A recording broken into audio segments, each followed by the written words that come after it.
Hello everyone, welcome to the channel mission prep. हमने पिछली class में देखा था कि पुरकिंजे ने टर्म प्रोटोप्लाज्म दिया था। अब हम समझते हैं कि प्रोटोप्लाज्म का मतलब क्या होता है।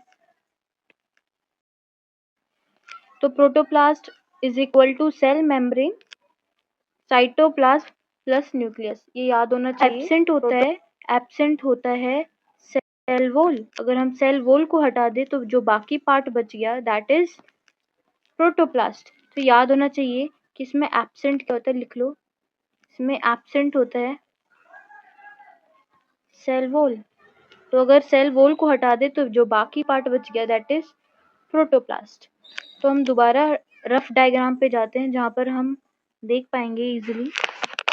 तो इसमें से अगर मैंने सेल वॉल को हटा दिया तो बाकी जो बच जाएगा दैट इज प्रोटोप्लास्ट। प्रोटोप्लाज्म क्या होता है? Protoplasm is living fluid. Living fluid इसलिए बोल रहे हैं it include cytoplasm plus nucleoplasm. इसमें एब्सेंट होता है एब्सेंट सेल मेम्ब्रेन। अगर हम सेल मेम्ब्रेन को हटा दें प्रोटोप्लास्ट में से अगर हम सेल मेम्ब्रेन को हटा दें तो बच जाएगा। तो ये जो बच गया था हम इसको क्या बोल रहे थे? प्रोटोप्लास्ट। तो अब इसमें से प्रोटोप्लास्ट में से अगर हम सेल मेम्ब्रेन को हटा देंगे तो क्या बच जाएगा? हमारा बच जाएगा प्रोटोप्लाज्म। तो मैंने देखो ये सेल मेम्ब्रेन को हटा दिया तो जो बच गया मेरा दैट इज प्रोटोप्लाज्म। अब नेक्स्ट आता है साइटोप्लाज्म। साइटोप्लाज्म में आता है प्रोटोप्लाज्म माइनस न्यूक्लियस। तो न्यूक्लियस को हटा दे प्रोटोप्लाज्म में से तो बचेगा साइटोप्लाज्म। या मैं कह सकती हूँ जितने भी सेल ऑर्गेनेल्स हैं जैसे ribosome, nucleosome, lysosome, Golgi apparatus, endoplasmic reticulum, nucleus, माइक्रोरीज,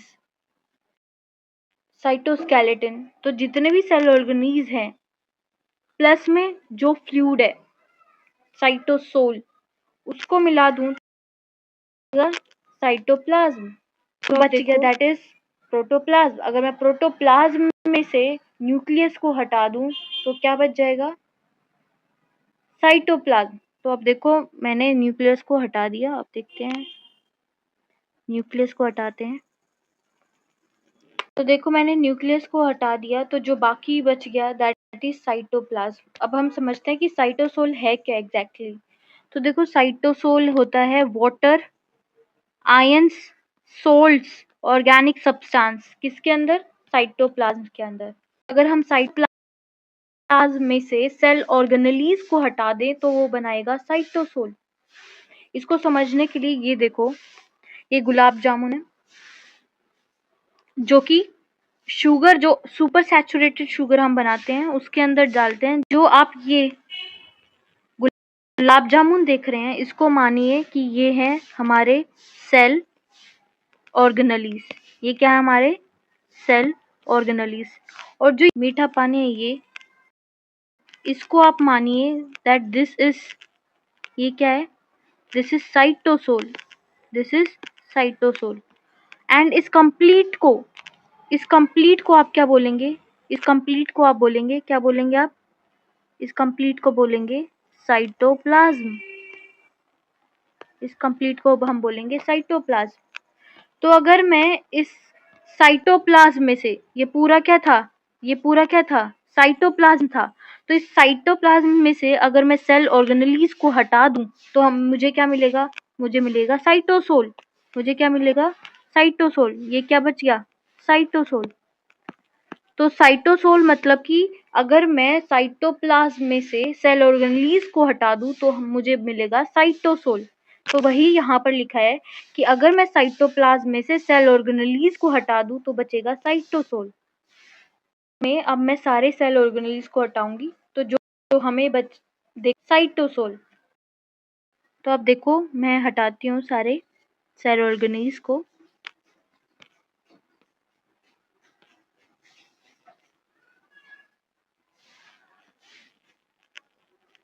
जो बच गया, ये जो बच गया अब इसे क्या बोलेंगे? साइटोसोल। तो ऐसे हमने पहले सेल वॉल को हटाया। जब हमने सेल वॉल को हटाया तो हमें मिला था प्रोटोप्लास्ट। जब मैंने प्रोटोप्लास्ट में से सेल मेम्ब्रेन को हटाया तो मुझे मिला प्रोटोप्लाज्म। जब मैंने प्रोटोप्लाज्म में से न्यूक्लियस को हटा दिया तो मुझे मिला साइटोप्लाज्म। जब मैंने साइटोप्लाज्म में से सेल ऑर्गेनेलीज को हटा दिया तो मुझे मिला साइटोसोल। अब बचता है nucleoplasm. Protoplasm embedded with in the nucleus. तो जो न्यूक्लियस के अंदर जो प्रोटोप्लाज्म होता है, क्योंकि प्रोटोप्लाज्म में साइटोप्लाज्म ही होता है और न्यूक्लियोप्लाज्म भी होता है, इसलिए हम कह सकते हैं कि ये एक प्रोटोप्लाज्म है जो कि न्यूक्लियस के अंदर देखने को मिलता है, दैट इज न्यूक्लियोप्लाज्म। अब हम समझते हैं डायग्राम से कि न्यूक्लियोप्लाज्म क्या होता है। देख सकते हैं, एक होती है आउटर लेयर और इनर लेयर। न्यूक्लियस में हम ये बोलते हैं इट इज डबल लेयर्ड। तो डबल लेयर्ड में मतलब क्या होता है, एक आउटर लेयर होगी, एक इनर लेयर होगी। तो ये वाली होगी आउटर लेयर और इसके अंदर वाली होगी इनर लेयर।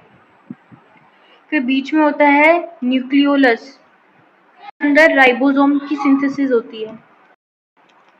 राइबोसोम्स की सिंथेसिस, राइबोसोम्स प्रोटीन बनाने में हेल्प करते हैं, जो कि हम आगे पढ़ेंगे। फिर आता है न्यूक्लियोप्लाज्म। न्यूक्लियोप्लाज्म मतलब वो प्रोटोप्लाज्म का पार्ट जो कि न्यूक्लियस के अंदर मिलता है। तो nucleoplasm is a fluid that is present in nucleus. Chromatin strands help करते हैं DNA synthesis and protein synthesis.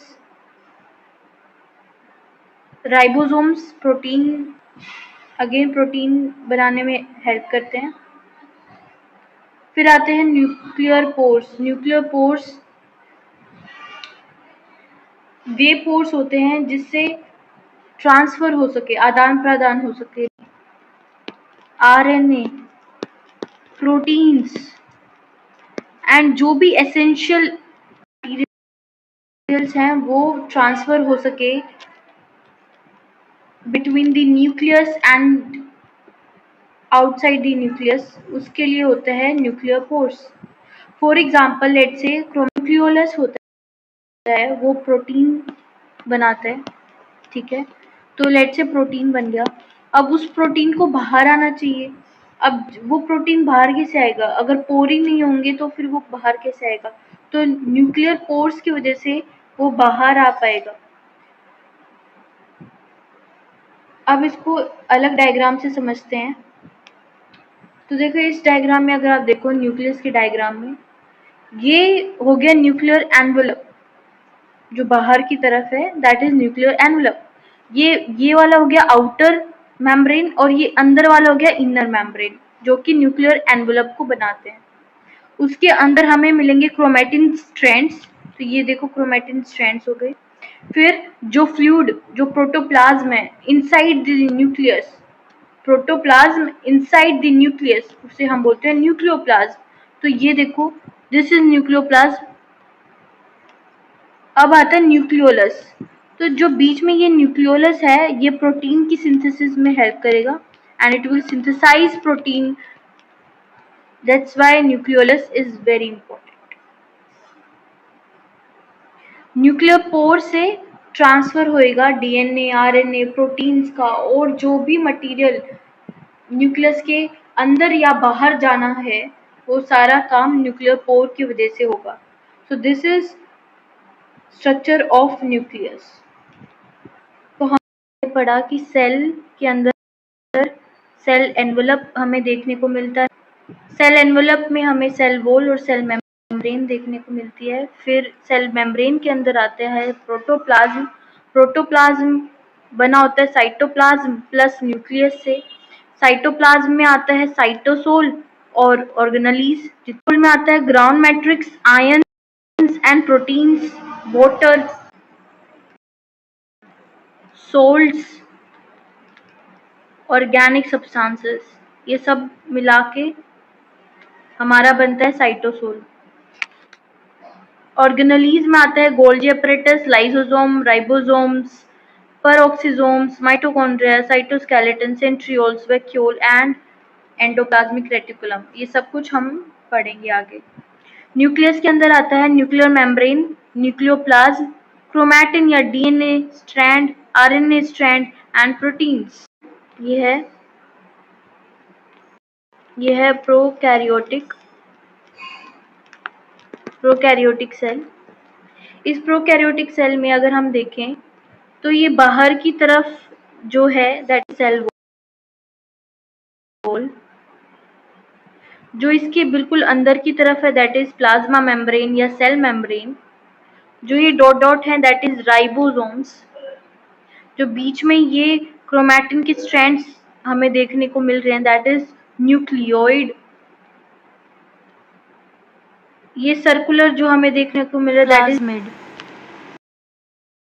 है कि अगर हमने सेल वॉल को हटा दिया तो बनता है हमारा प्रोटोप्लास्ट।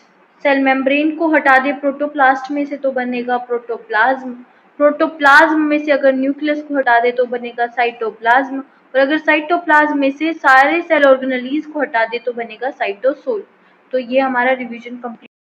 साइटोप्लाज्म लिविंग फ्लूइड होता है जिसके अंदर साइटोप्लाज्म और न्यूक्लियस दोनों आते हैं। साइटोसोल और सारे सेल ऑर्गेनेलीज आते हैं, और न्यूक्लियस के अंदर न्यूक्लियोलस और न्यूक्लियोप्लाज्म दोनों